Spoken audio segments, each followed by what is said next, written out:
정말로 그 말씀 제목 그대로 우리 청년들이 균형 있는 청년이 되시길 바랍니다. 이 말 듣고 저기 쏠리고 저 말 듣고 쏠리는 그런 청년이 아닌 정말로 이 복음의 중심이 든든히 세워진 균형 있는 청년이 되시길 바랍니다. 그래서 우리 청년들은요, 청년의 때에 소중한 인생을 사는 청년이 되시길 바랍니다. 우리의 인생은 한 번 사는 소중한 인생입니다. 이 청년의 시기는 지나가면 다시는 오지 않는 청년의 때입니다. 이 청년의 때에 소중한 인생을 사는 청년이 되기 위해서요, 무엇을 소중히 여기셔야 되냐면 청년 때 가장 소중히 여기지 않는 시간을 소중히 여기는 청년이 되시길 바랍니다. 우리에게 주신 이 소중한 시간에 염려 걱정하고 나는 또 뭘 해야 될까? 이 길이 맞나? 저 길이 맞나? 우리에게 주신 그 소중한 시간을 염려하고 걱정하고 시달리면서 시간을 보내는 것이 아니라 하나님께서 우리에게 주신 시간을 하나님과 함께하는 시간으로 쓰는 것이 진짜 소중한 인생을 사는 청년입니다. 그래서 하나님이 주신 시간을 하나님을 위해서 사용하는 청년이 되길 바랍니다. 그리고 우리에게 주신 시간을 하나님과 함께하면서 어디에 사용하시냐? 생명 살리는 일에 쓰는 것이 그 시간이 가장 소중한 시간입니다. 어저께 우리 유진 청년 남자친구가 저기 음파 호수공원에서 카누를 하다가 호수에 빠졌어요. 그래가지고 해양 경찰들이 출동해가지고 먼저 드론을 띄워서 드론이 이제 부표 같은 거를 던져가지고 그 부표를 그 영준이가 잡으니까 드론이 앞으로 가면서 사람을 쭉 끌고 가더라고. 야, 이제는 드론이 사람을 구하는구나. 근데 그 장면들을 보면서 느끼는 게 뭐냐면요, 한 사람을 살리기 위해서 누군가는 드론을 공부하고 누군가는 보트를 몰고 누군가는 헬기를 띄운다. 한 사람을 살릴라. 왜냐하면 그 한 사람의 생명이 너무 소중하기 때문이에요. 그 한 사람 살리겠다고 헬기 띄우면 돈이 얼마나 많이 들어요. 또 그걸 하기 위해서 훈련을 여러 차례 반복하면서 사람들이 그 한 사람 살려보겠다고 계속 훈련을 하고 뭐 기계를 만지고 조종을 한다는 거예요. 그걸 보면서 마음속에 느끼는 게 진짜 생명이 소중하구나. 생명보다 귀한 게 없구나. 그래서 생명 살리는 시간이 우리에게는 가장 소중한 시간입니다. 그래서 하나님을 위해 시간을 쓰고 생명 살리는 시간을 갖기 위해서 어떤 청년은 공부를 하는 거예요. 어떤 청년은 일을 하는 거예요. 어떤 청년은 자기 개발을 하는 거예요. 그 모든 것을 통해 무엇을 하려고요? 생명을 살리려고. 저와 여러분이 잘 먹고 잘 살려고 공부를 하고 일을 하는 게 아니라 그 모든 걸 가지고 사람을 살리기 위해서 우리가 시간을 보내는 것입니다. 그래서 우리 안에 내게 주신 이 복음이 뻗어가는 르호봇의 망대를 세우시기 바랍니다. 그러기 위해서는요, 청년의 오직이 있어야 합니다. 무엇에 오직을 해야 되겠습니까? 저는 청년 때 항상 그 일을 할 때 이거 끝나고 여자친구랑 뭐 하지? 이거 끝나고 여자친구랑 뭐 먹지? 맨날 여자친구 오직. 하나님과 함께하는 거에 오직이 아니라 여자친구랑 함께하는 그 오직을 하니까 나중에 여자친구랑 헤어지니까 멘탈 붕괴 오는 거예요. 원래 청년의 오직은요, 하나님과 함께하는 것이 오직이 되어야 합니다. 일을 하잖아요. 일을 할 때에도 여러분만의 오직이 있어야 되는 거예요. 일한다고 일하니까 하나님과 함께를 못해. 공부하니까 공부한다고 하나님과 함께를 못해. 우리는 자꾸 이것 때문에 하나님과 함께하지 못한다고 자꾸 합리화를 해요. 근데 하나님은 영이셔서 언제나 함께할 수 있는 분이시잖아요. 그렇다면 나만의 오직이 있어야 되는 거예요. 내가 공부를 할 때에도 어떻게 하면 공부를 하면서 하나님과 함께를 누릴 수 있을까? 어떻게 하면 일을 하면서도 하나님이 나와 함께한다는 걸 누릴 수 있을까? 하고 나만의 하나님과 함께하는 비밀을 찾고 누리시길 바랍니다. 그래서 저는 공부를 할 때도 하나님, 저 오늘 이거 공부해요. 근데 이거 왜 공부해야 돼요? 이거를 통해서 제가 알아야 될 게 뭐예요? 이거를 통해서 제가 배워야 될 게 뭐예요? 하고 그냥 공부를 하면서 속으로 기도를 하면서 하나님과 함께하는 일을 할 때 이제 지금 우리 청년들 중에 영업하는 청년들 있잖아요. 하나님, 제가 오늘 이 현장 갑니다. 이 현장 가서 이 사람과 무엇을 가지고 소통해야 이 사람과 더 뭔가 관계가 더 회복이 될 수 있을까요? 그냥 내가 머리 굴려가지고 찾는 게 아니라요. 모든 것을 기도로 바꿔버리는 거예요. 그래서 모든 것 속에 하나님이 나와 함께 하신다. 이것을 누리는 오직을 발견하시기 바랍니다. 그렇게 하나님과 함께 하면요. 창세기 1장 28절 말씀처럼 우리 청년들이 하나님의 정복을 보게 됩니다. 하나님께서 나의 현장을 정복해 가시는 거예요. 내가 정복하는 게 아니라 하나님이 함께 하시면서 하나님이 이 현장들을 이렇게 다스려 가시네, 정복해 가시네, 이거를 보는 거예요.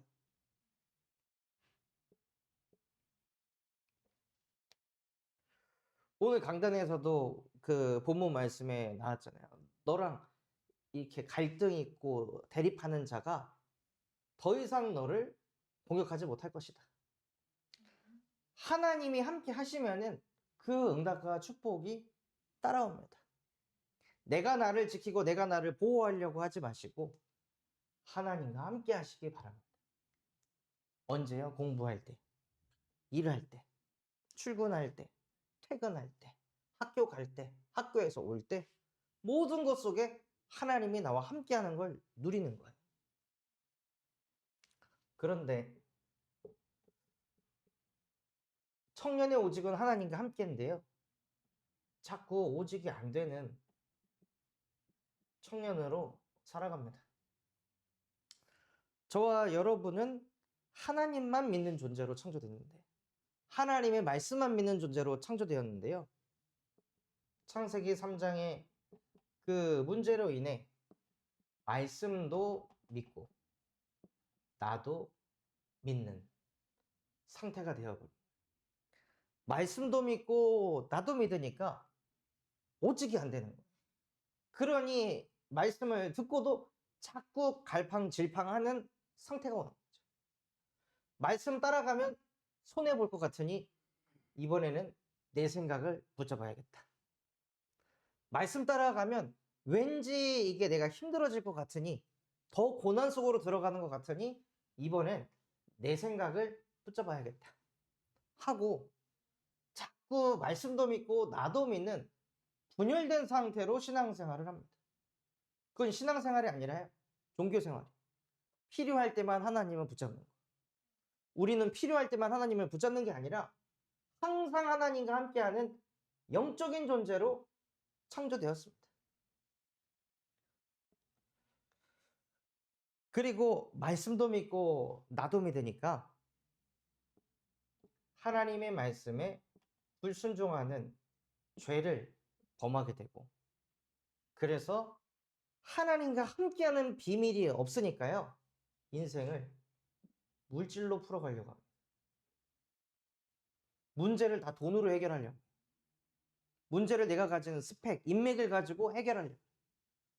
문제들을 내가 가지고 있는 멘탈 가지고 뭘 해결하려고 하고 인성 가지고 사람을 품으려고. 그러니 물질로 해결하려고 하니까 자기도 모르게 한계가 오게 되어 있습니다. 그리고 내가 가진 이 물질의 능력으로는 이 문제 못 푸는데, 그러니 더 뭐예요? 물질에 사로잡혀요. 내가 가진 스펙으로는 이거 못하는데? 이런 생각에 자기도 모르게 잡힌다니까요.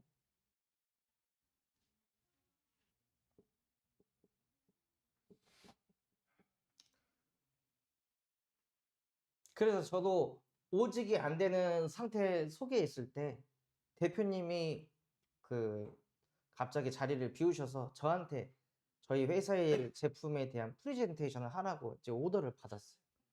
근데 그 자리가 그 판교 테크노밸리에서 각 회사들이 오신 대표님들이 모인 자리에서 네트워킹을 하는 자리인데, 거기서 폴리텍 대학을 나온 내가 프레젠테이션을 해야 되는, 거기는 막 서울대도 아니고 예일대, 하버드, 옥스퍼드, 캠브리지 막 이런 대학교 나온 사람들이 회사 차리고 막 하는 데인데, 그 사람들이 내가 무슨 대학 나온지 모르잖아요. 근데 혼자 나 같은 게 이런 진짜 어마어마한 엘리트들 앞에서 내가 뭘 가르치는 것도 아니지만 우리 회사 소개하는 거지만 내가 주제가 되나? 이런 생각이 막 자꾸 들어오니까 가는 길에 막 식은땀 나고 미치겠더라. 물질로 세상을 보니까. 그러니 자꾸 한계 속으로 빠져들어가는 거예요. 그렇게 눈에 보이지 않게 사단이라는 존재가 저와 여러분을 사로잡아서 자꾸 어디를 향해 가게 하냐? 성공을 향해 달려가도록 만듭니다. 더 성공해야 돼. 여기서 더 올라가야 돼. 더 실적을 내야 돼. 해서 실적을 냈는데 거기에 도착하잖아요? 그럼 또 다른 성공이 눈앞에 보입니다. 내가 어느 정도 성장했다고 느꼈는데 거기 올라가잖아요? 그럼 그 위에 있다는 게 또 보입니다. 그러니 사람이 뭐가 없냐? 쉼이 없는 거예요. 쉬지 못하고 그냥 계속 달려가야 돼. 계속 자기 개발을 해야 돼. 올라갔는데도 나보다 위에 있는 애들이 너무 많아. 아직도 더 달려야 돼. 여기서 퍼지면 안 돼. 더 갱신해야 돼. 더 하다가 거기서 이제 번아웃 나가지고 망가진.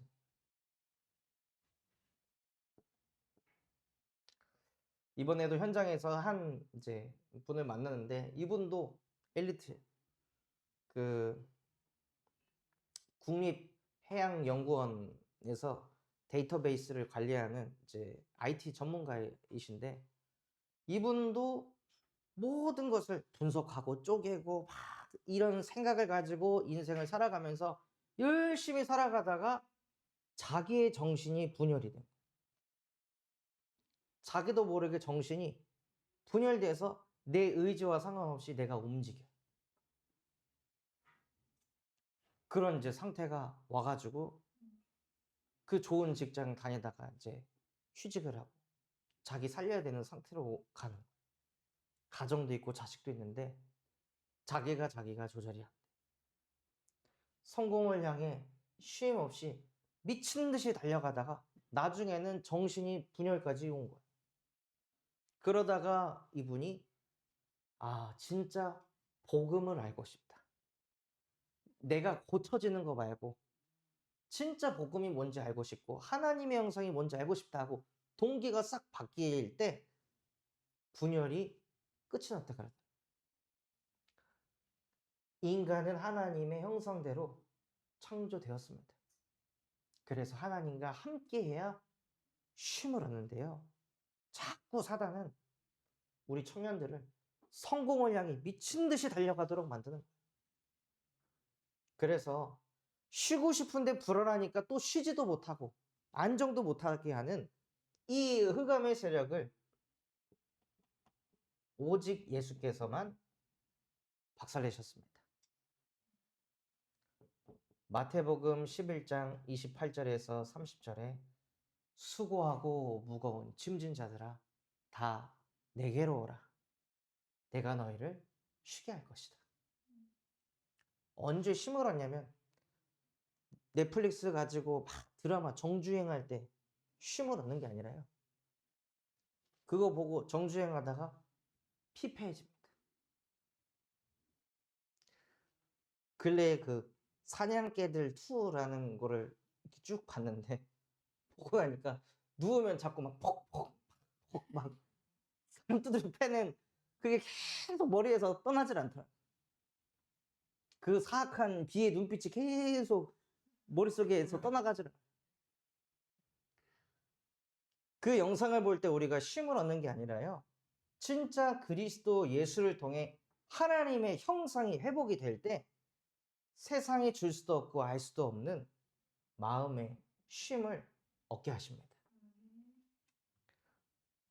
그래서 그리스도를 통해 우리 청년들이 쉼을 얻는 시간이 꼭 필요합니다. 어떻게 쉼을 얻냐? 요한일서 3장 8절 하나님의 아들이 나타나신 것은 성공을 향해 쉼없이 계속 나를 달려가도록 만드는 마귀를 멸하려 하십니다. 하고 흑암을 끊어내야 되는 거예요. 안 그러면 계속 등 떠밀려 가지고 성공을 향해 미친 듯이 달려갑니다. 쉬는 시간이 주어졌는데도 마음 편히 못 쉬는 거예요. 누가 옆에서 쪼지도 않는데도. 잘 쉬어야 그 다음을 나아갈 거 아니에요. 잘 쉬어줘야 주일날 우리의 영혼이 안식을 쉬어야 다음 월요일부터 다시 또 열심히 학업 현장에서 또 직장 현장에서 가정 현장에서 승리할 거 아니에요. 또 모든 것을 물질로 해결하려고 하는 죄와 사망의 법에서 생명과 성령의 법으로 우리를 해방시키셨습니다.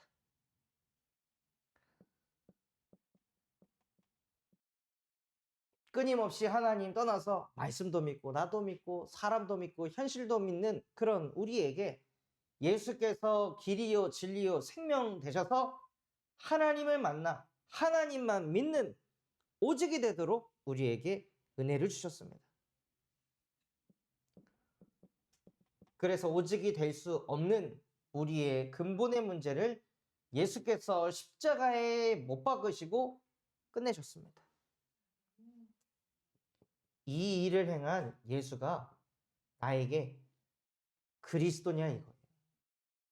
이거를 아는 게 아니라 실제 내가 성공을 향해 달려가다가 쉼 없어서 무너졌을 때, 물질로 세상을 풀어가다가 한계 만나서 무너졌을 때, 말씀도 믿고 나도 믿다가 뭘 해야 될지도 모르는 분열된 상태에 있던 나에게 예수가 그리스도이시며 살아계신 하나님의 아들이십니다. 하나님, 내가 살아보니 나는 모든 문제를 해결할 수 있는 능력이 없습니다. 우리 부모님도 나의 모든 문제를 감당할 수 있는 능력이 없습니다. 오직 예수만 그리스도이십니다. 예수만 나의 구원자요, 예수만이 나의 메시아이십니다. 그 고백이 되어질 때 우리 청년들에게 역사하는 음부의 권세가 무너지게 하십니다. 그리고 우리 안에 교회를 세우셔서 반석이 되고 음부의 권세가 틈타지 못하는 권능을 주셨습니다. 청년 때 가장 필요한 게 무엇일까요? 음부의 권세, 속지 않는 겁니다. 공부 잘 하다가 무슨 생각 하나 딱 치고 들어오면 거기에 잡혀가지고 무너져. 직장 잘 다니다가 음부의 권세가 직장에 대한 안 좋은 생각들 하나 두 개 딱 꽂으면 거기에 잡혀가지고 직장 다니는 내내 시달려. 그러면서 뭐 하다가 그만두고 뭐 하다가 또 포기해. 능력이 부족한 게 아니라요. 음부의 권세를 못 이기니까 자꾸 무너지는 거예요. 그래서 우리 청년들에게 자꾸 무슨 고백이 돼야 되냐? 주는 그리스도이시며 살아계신 하나님의 아들이십니다. 하고 고백하고 선포하시기 바랍니다.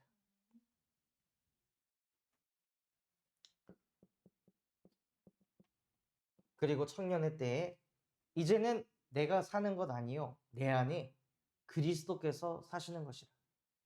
나의 주인은 나 아닙니다. 하나님. 내가 주인 돼 보니까 너무 고통스럽습니다. 내가 주인 돼 보니까 너무나도 쉽게 무너집니다. 내가 주인 돼 보니까 너무 외롭습니다.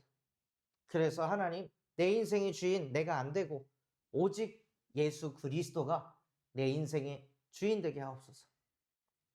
하고 우리 청년들의 근본이 날마다 치유되어질 때 쉼을 얻습니다.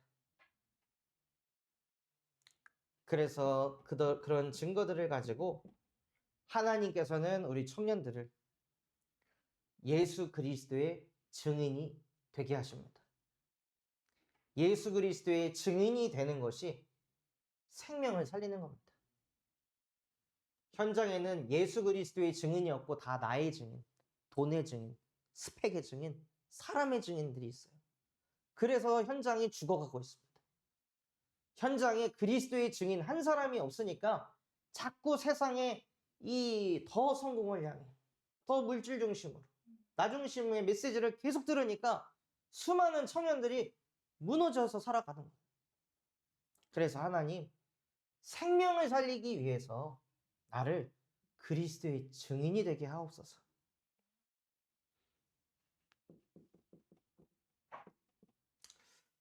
그래서 우리 청년들이 균형 있는 청년 되기 위해서는요, 균형을 갖추기 위해서 해야 될 것이 있습니다. 균형을 갖추려면 중심을 회복하는 청년이 되어야 합니다. 여러분의 중심이 바르게 서 있어야 이 균형을 갖출 거 아니에요. 그래서 중심을 회복하기 위해서 우리에게 주신 강단 말씀 가지고 기도하는 시간을 먼저 회복하시기 바랍니다. 이거를 내가 만드는 게 아니라 이미 되어져 있는 것들, 또 우리 장건사님께서 친절하게 메일도 올려주시잖아요. 그냥 그거 하루 한번 읽는데 5분도 안 걸립니다. 그걸 읽으면서 나의 중심을 회복하는 거예요. 그리고 그 속에서 여러분 마음에 담게 하신 그 강단 말씀 구절을 찾아 쓰기를 하는 겁니다. 신앙생활을 복잡하게 하는 게 아니라 신앙생활을 사실적으로, 구체적으로, 심플하게 누리시는 거예요. 그럴 때 하나님께서 여러분 마음에 한 줄 기도문이 나오게 하세요.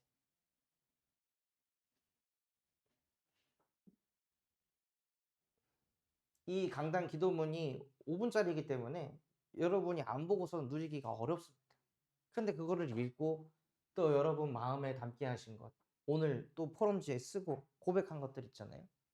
그런 말씀 구절들을 다시 찾아서 쓰다 보면 읽은 것과 내가 찾아서 쓴 것과 뭔가 맞아지면서 정말 나의 현실에, 나의 삶 속에 지금 내 영적 상태를 뒤집을 수 있는 힘이 되는 한 줄 기도문을 찾게 하십니다.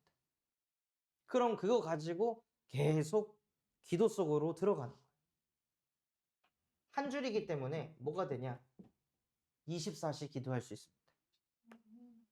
그걸 가지고 출근할 때도 기도하고, 퇴근할 때도 기도하고, 일할 때도 기도하고, 공부할 때도 기도하고, 쉴 때도 기도하는 거예요. 아니, 뭐 이렇게 기도를 많이 해? 라고 할 수 있는데요. 진짜 기도를 많이 해보면 그게 힘이 된다는 걸 알 수 있습니다. 안 해본 사람한테는 부담인데, 저도 그랬어요. 아니, 무슨 기도를 하루 3번도 부족해서 24시간 기도하라고? 그럼 나는 뭐 해야 돼? 나는 생각하면 안 돼? 기도만 해? 그럼 나는 어떻게 살지? 늘 안 해보고 맨날 비판, 비난. 근데 진짜 이게 조금씩 되어져 가 보니까요. 기도를 24시 한다는 게 얼마나 좋은 것인지 알게 하시더라고요.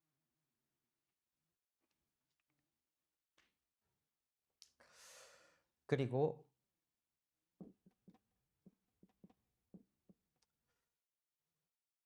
중심을 회복하는 청년을 넘어서 중심이 바로 선 청년의 응답을 누리시기 바랍니다. 우리 중심에 이 중심을 회복하는 청년의 응답을 드려서 우리 중심에 뭐가 서야 되냐면요. 우리 중심에 예수가 있어야 합니다.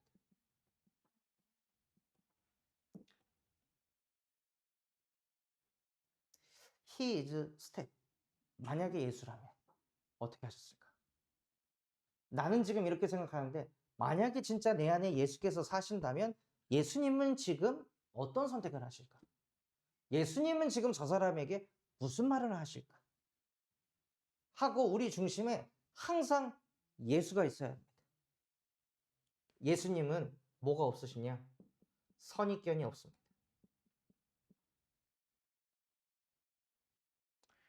그래서 예수님은 누군가를 함부로 판단하거나 정죄하지 않으십니다. 누구보다도 판단하거나 정죄할 수 있는 위치를 가졌고 능력을 가지셨는데도 불구하고 창조주께서도 선입견을 가지고 누구를 판단하지 않고 정죄하지 않는데 나까지 깨보라고 누구를 판단할 수 있고 누구를 비난할 수 있겠습니까? 하나님이신 예수도 선입견을 갖고 사람을 대하지 않는다는 것입니다. 그분이 우리와 함께 하신다면 우리 또한도 누군가를 사람들의 말을 듣고 판단하거나 정죄하지 않게 하십니다. 또 예수님은요, 당신 기준으로 사고하지 않으시고 말씀 중심으로 모든 것을 사고하셨습니다.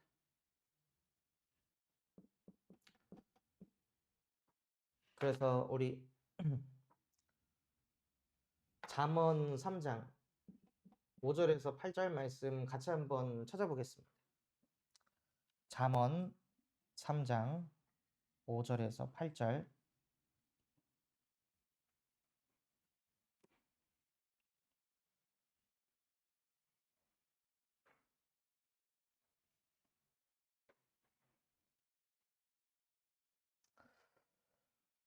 네 절 말씀을 우리 다 같이 한번 읽어보겠습니다. 너는 마음을 다하여 여호와를 신뢰하고 네 명철을 의지하지 말라. 너는 범사의 그를 인정하라. 그리하면 내 길을 지도하시리라. 스스로 지혜롭게 여기지 말지어다. 여호와를 경외하며 악을 떠날지어다. 이것이 내 몸에 양약이 되며 내 골수를 윤택하게 하리라. 아멘. 너는 마음을 다하여 여호와를 신뢰하고 네 명철을 의지하지 말라고 하셨습니다. 내 명철이 있다 할지라도 내게 지혜와 지식이 있다 할지라도 그것을 의지하지 말고 여호와를 신뢰하시기 바랍니다. 여호와를 신뢰한다는 게 뭐예요? 안 보이는데 하나님. 스스로 존재하는 자 여호와. 그분을 어떻게 신뢰할 겁니까? 말씀 중심으로 신뢰하는 겁니다. 하나님께서 내게 주신 말씀대로 될 것이다. 그렇게 인도하실 것이다. 하고 걱정하지 말자. 지금 내 머릿속에 들어오는 여러 가지 생각이 끌려가지 말자. 그게 명철을 의지하지 않는 거예요. 그리고 너는 범사의 그를 인정하라. 범사에 우리가 하는 모든 일 속에 하나님이 함께 하신다고 인정하시기 바랍니다. 모든 상황의 주권은 하나님의 손에 있지 저 상사에게 있는 게 아니다. 모든 것의 주권은 대표에게 있는 게 아니고 이 사람에게 있는 게 아니고 하나님 손에 있는 것이다. 하고 하나님을 인정하라는 거예요. 그러면 내 길을 지도하시리라. 청년들이 항상 놓고 기도하는 거죠. 하나님, 나는 어디로 가야 됩니까? 무슨 길을 인도받아야 되겠습니까? 미래에 대해 하나님께 기도합니다. 근데 앞에 건 안 합니다. 조건이 있었잖아요. 네가 여호와를 신뢰하고 네 명철을 의지하지 않고 범사의 그를 인정하면 내 길을 지도하시리라. 지도를 받을 자세가 안 돼 있는데 하나님이 어떻게 우리를 인도해 가시겠습니까? 여전히 내가 내 명철이 더 앞장서 있는데 하나님이 우리를 어떻게 지도하시겠냐?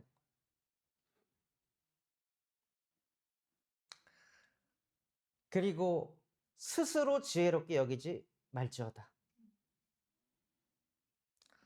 이것만 잘해도 스트레스를 안 받습니다. 내가 똑똑하다고 착각하잖아요. 그럼 내 실수 나왔을 때 막 못 견뎌요. 나 이 정도 아닌데. 그러면서 착각합니다.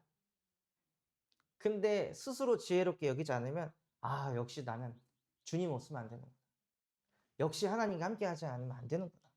그러면서 오히려 은혜를 받습니다.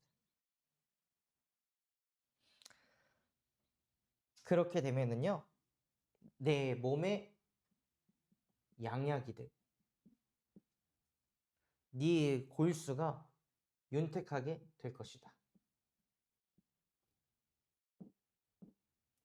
그래서 영적으로 하나님과 함께가 되면 우리 청년들의 정신과 몸까지 하나님께서 책임지십니다.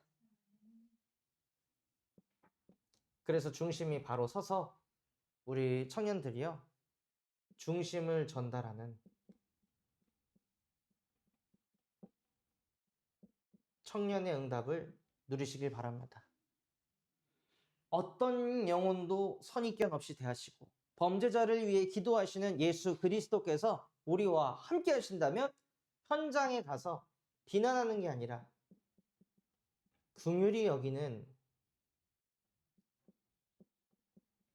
마음을 전달하게 하십니다. 나와 안 맞는 사람을 바꾸고 고치려는 게 아니라 그 사람을 긍휼히 여기는 마음을 갖게 하세요. 그리고 그리스도께서도 우리를 살리러 오셨잖아요. 나를 살리러 오신 그리스도를 자꾸 만나니까 우리 마음에도 무엇을 주시냐? 살리는 마음을 주십니다. 하나님, 나는 일하러 온 게 아니라 살리러 왔습니다. 나는 공부하러 온 게 아니라 살리러 왔습니다. 살리기 위해서 나는 공부합니다. 하고 그 살리는 마음이 현장에 전달이 될 때 그 사람의 마음의 문이 열리고 정확한 시간표에 나에게 쉼을 얻게 하신 예수 그리스도의 복음이 뻗어가게 하십니다. 그래서 정말 그 응답을 받는 우리 청년들 되시기 바랍니다. 그래서 이렇게 균형을 갖추면은요, 균형 있는 청년이 되게 하세요.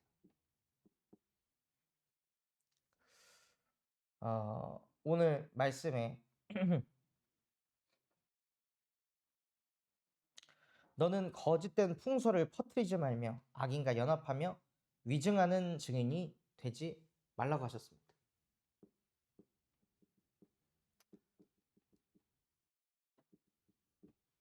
그러니까 이 사람한테 이 말 들어서 마치 그 사람이 하는 말이 다 진짜인 것처럼 믿어버려서 그 말을 또 다른 사람에게 옮긴다는 거예요. 그런 거 하지 말라 하십니다. 그리고 위증하는 증인.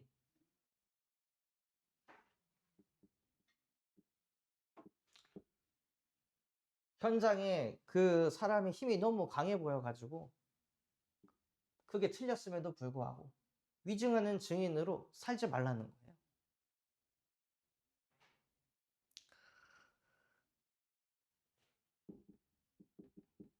그리고 현장을 가면 현장을 끌고 가는 다수의 그 흐름이 있습니다. 그 다수를 따라 악을 행하지 말며.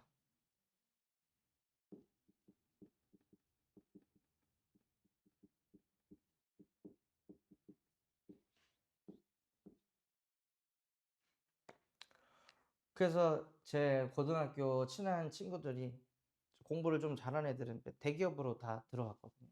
대기업 들어가서 그 대기업의 다수를 쫓아가요. 삼성맨들은 어디 가서 유용을 하고, 현대 사람들은 어디 가서, LG 사람들은 어디 가서. 그래서 분명히 순수했던 애들이 대기업 가서 더 애들이 더 망가져가지고 완전히 그 음란과 타락에 애들이 더 찌들어가지고 맛이 갔더라고요. 그냥 다수의 흐름, 힘이 없으니까 그냥 쫓아가는 거예요. 그거 안 따라가면은 자기가 더 어려워질 것 같으니까.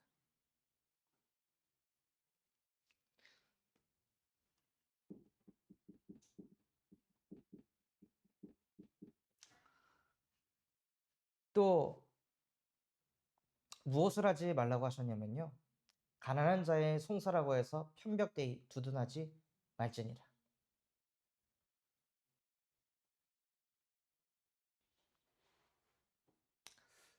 그렇다는 것은요. 약한 자를 무시하지 말라는 거예요. 약하고 가난하고 없는 자의 말에 귀를 안 기울이는 자가 되지 말라고 하십니다. 그래서 우리 청년들은 학교 현장에 약한 자, 소외된 자, 방치된 자 있다면 오히려 그 영혼들의 소리에 귀를 기울일 수 있는 큰 지도자의 그릇을 가진 청년들이 되시길 바랍니다.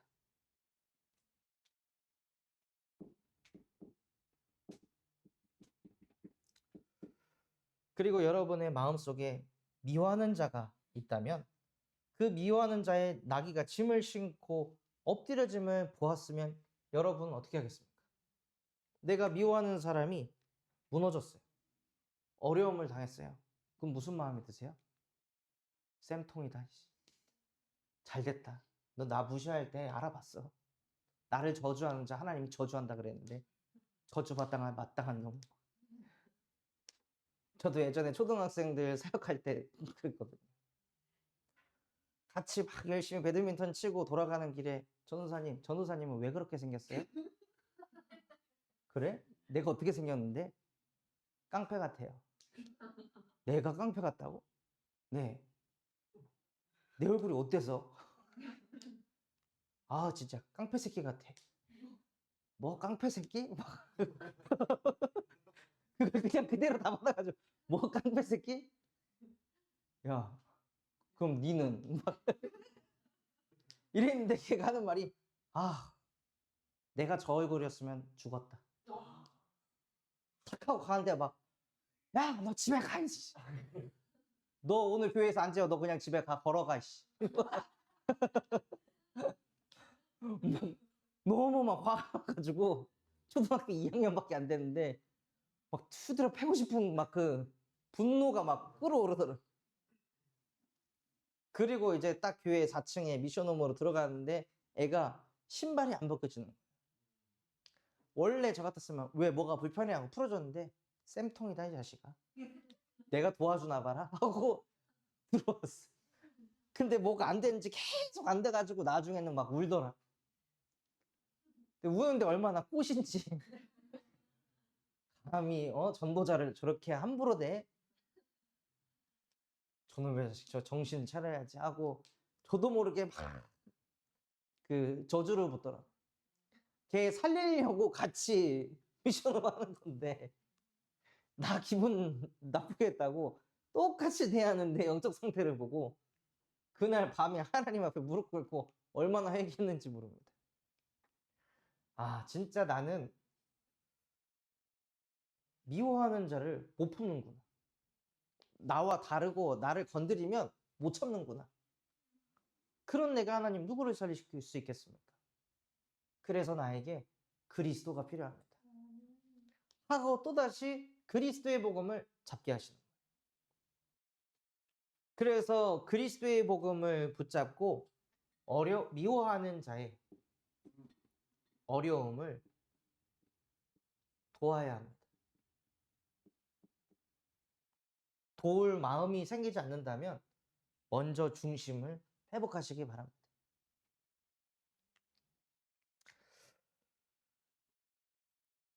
또한 7절에 거짓 일을 멀리하며 무죄한 자와 의로운 자를 죽이지 말라. 나는 악인을 의롭다 하지 아니하겠노라. 무슨 뜻입니까? 진짜 성공하기 위해서 거짓을 하고 내가 높아지기 위해서 무죄한 자와 의로운 자를 막 짓밟고 올라가는 그런 성공한 악인이 되지 말라 하십니다. 사실은 우리가 읽는 이 모든 내용들은요. 진짜 여러분이 중심이 회복되면 이것은 당연히 누려지게 될 응답들입니다. 그리고 너는 뇌물을 받지 말라. 뇌물은 받은 자의 눈을 어둡게 하고 지혜로운 자의 말을 굳게 하느니라.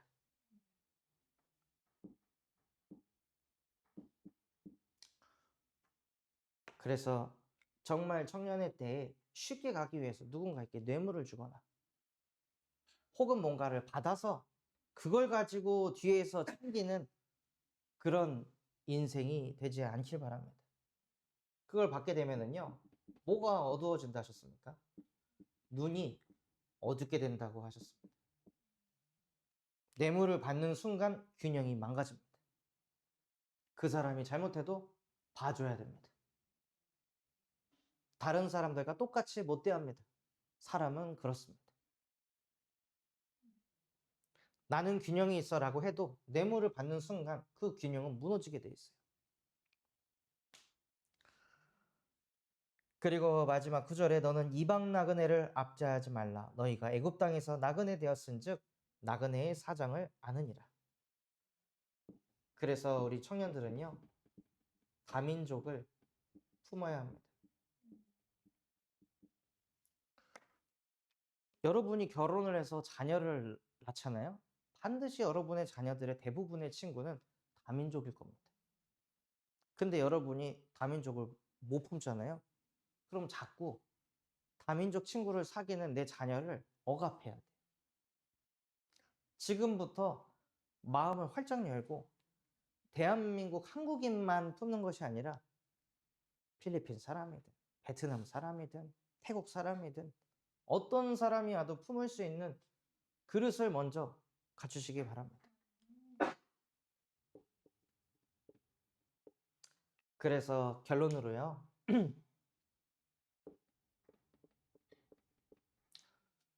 진짜 균형이 있으려면 항상 진리는 복음뿐이라는 게 여러분 마음속에 새겨져야 됩니다. 이번에 장례식장을 다녀오는데 저하고 이제 네 분의 중직자분하고 같이 다녀왔어요. 가는데 복음을 포럼하니까 온네스가 돼요.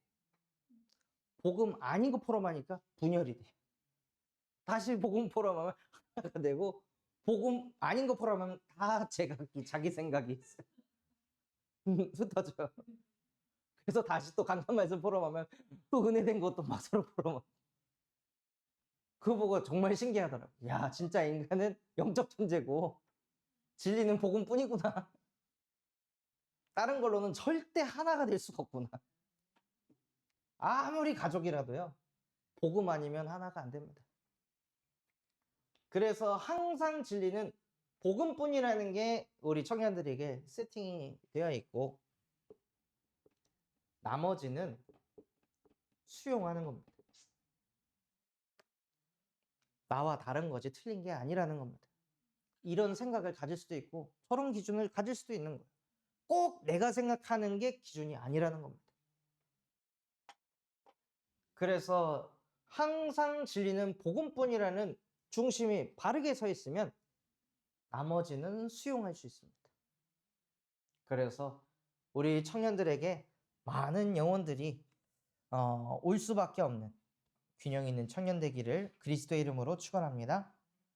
하나님 아버지 감사합니다. 오늘 청년들에게 말씀 주신 그대로 정말로 중심을 회복하는 청년이 되게 하여 주시옵시고 우리 청년들의 마음속에 예수가 중심이 돼서 어떤 사람도 판단하고 정죄하지 않을 만큼 그리스도의 영으로 충만케 하여 주시옵소서. 그래서 오직 예수 그리스도의 복음이라는 그 중심을 전달하여 현장을 살리고 동일한 마음을 누려 하나님이 원하시는 청년 전도 운동의 주역들로 축복하여 주시옵소서. 지금도 살아서 우리와 함께 하시는 예수 그리스도의 이름으로 기도합니다. 아멘.